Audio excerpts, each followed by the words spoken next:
This is one of those times when it's very hard to come up with words. Just tell somebody, thank you for your sacrifice. An officer killed in the line of duty. This is a very tough time for us. The second officer has undergone emergency surgery. That officer is in critical condition this morning. I just ask that the community embraces. A community in mourning, grappling with the loss. There aren't words to express our sorrow, words to express our support. That support pouring in from across Alabama as the family grieves. News 19 This Morning starts now. Good morning. You're watching North Alabama's news leader, News 19 This Morning. Well, it's 8 o'clock on Wednesday, March 29th. I'm Lauren Layton. And I'm Steve Johnson in for Kelly Smith. Let's check in with meteorologist Ben Smith. A gorgeous day today, 66 degrees, mostly sunny sky, north wind 5 to 10 miles per hour. No problem today. And get ready for some chilly temperatures tonight. It's down to 40 degrees again. Some of us in the mid to upper 30s first thing on Thursday. But Thursday afternoon, fantastic outside at 73. After that, though, we need to pay attention to the radar late Friday, Friday night, early Saturday. The potential for strong, if not severe, thunderstorms across the Tennessee Valley. Thank you, Ben Smith. Let's take a look at the roads now. You're taking a live look at 565 near the County Line exit, and traffic is just sort of creeping along the bend there. If you take a look at your screen, you can see it really start to slow down right after you pass that sign for the exit there. So this is not uncommon for a work day, but we do have a problem, and that is an accident. Let me zoom back out because it looks like that marker got moved a little further west than it originally was when the screenshot happened. So what we were first getting a report of, if I zoom in now, was that red exclamation point was right there at Production Avenue. It's been backed up a slightly west of Production Avenue on 565. We also have that congestion that we talked about. Average speeds there are 20 miles an hour as you're approaching County Line. It does start to get back to normal after you pass the accident, though, which is a good thing. Congestion on 565 right as you get close to the Parkway as well. Average speeds there 45 miles an hour. We're also seeing a slowdown on 72. This is between Wall Triana and Slaughter. Average speeds there are 10 miles an hour. Last thing I want to show you are some drive times. 72 Huntsville to Madison, 16 minutes. 565, 25 minutes. 431 Albertville to Gunnersville, 16 minutes.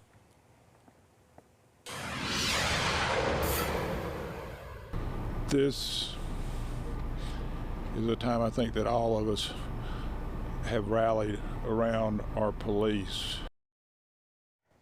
An officer for the Huntsville Police Department is dead, another in critical condition this morning after responding to a call of shots fired. That shooting happened at the Governor's House Apartments on Governor's House Drive Tuesday evening. The two responding officers shot by an offender at the scene. They were transported to Huntsville Hospital with life-threatening injuries.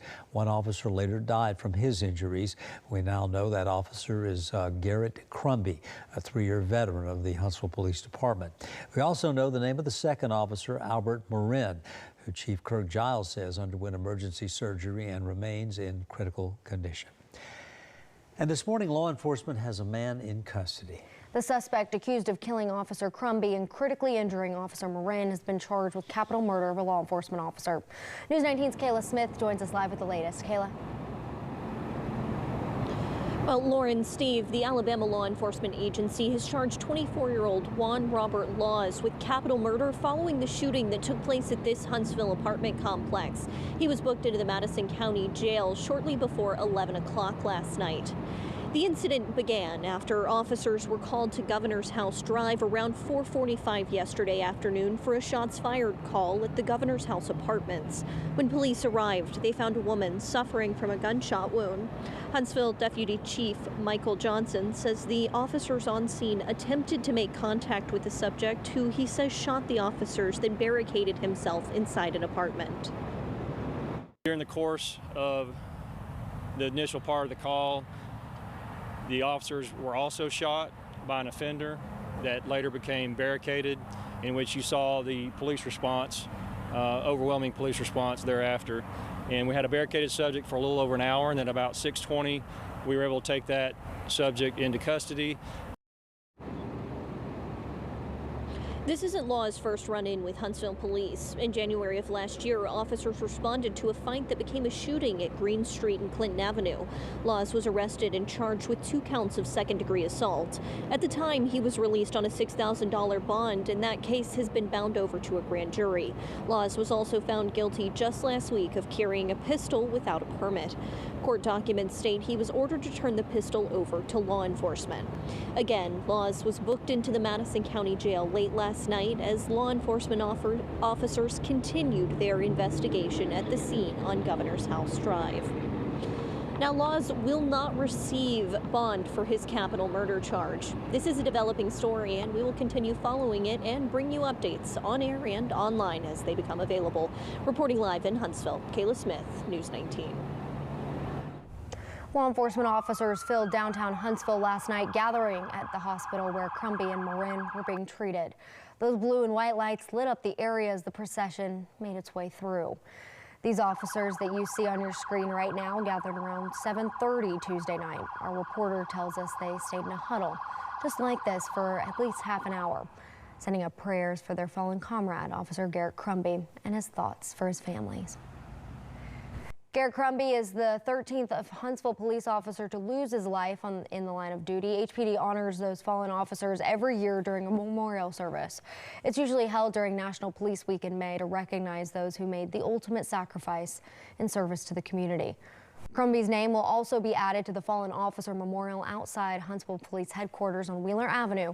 He's the 23rd officer to die in the line of duty in the U.S. and the first this year in Alabama. And Officer Crumbie, no stranger to News 19. Just last year, Jerry Hayes spoke with Crumbie about a good deed that didn't go unnoticed. This picture of Crumbie right there next to Jerry was taken after he and 2 other officers were recognized for living out the motto to serve and protect. Crumbie and his fellow officers gave a wheelchair-bound man a ride home after he got his groceries to save him from the rain. Crumbie said, quote, he was going to be walking down a heavily traveled road at night in inclement weather, so it just made more sense to give him a ride. If you'd like to see the full story, we do have it posted for you at our website, WHNT.com. And of course, the aftershocks of this officer-involved shooting will be felt by law enforcement here in North Alabama for years to come. As this story develops, we're going to continue to bring you any breaking news updates on air at WHNT.com and on our News 19 app. A death investigation is underway in Huntsville this morning after police responded to a call of someone breaking into an apartment.